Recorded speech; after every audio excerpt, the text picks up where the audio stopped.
The Story of an Hour is written by Kate Chopin and is published on April 19th in 1894. It is about a woman named Louise Mallard, who is genuinely a bit happy that her husband Bentley is dead in a railroad disaster. She knows that she will be sad when she sees his corpse. Louise sits down in her room and looks out of an open window. She sees trees and smells rain. She uses her senses, but then she begins to repeat the word free over and over again. She will be free without anyone controlling her or oppress her. She feels happy with her being independent, but then the door opens and it's Bentley. He hadn't been in the train or even aware that one had occurred.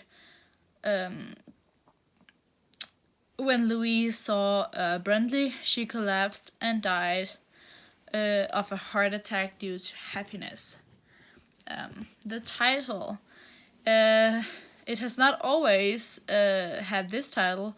It had the title The Dream of an Hour instead of The Story of an Hour. The story extends over an hour, which is the title, so it has something to do with that.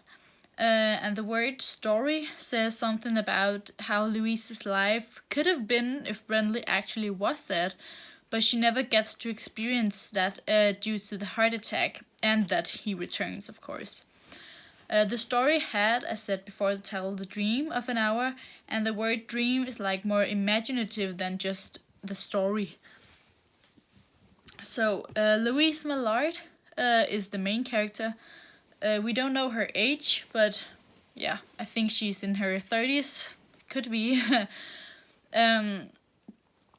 It takes place in Louise's house, and she's afflicted with a heart trouble, and therefore it can be very difficult for her relatives, like her sister Josephine, to tell her that her husband is dead, and that he, later on re-emerges from the dead.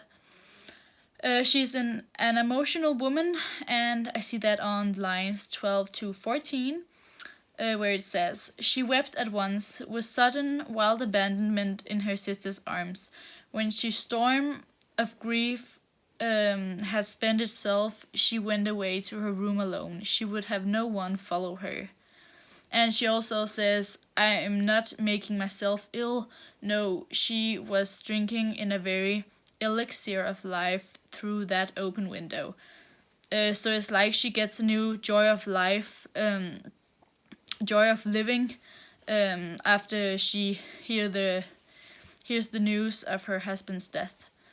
But again, she feels very oppressed by Bentley, and that also has a lot to do with the time period it was written in.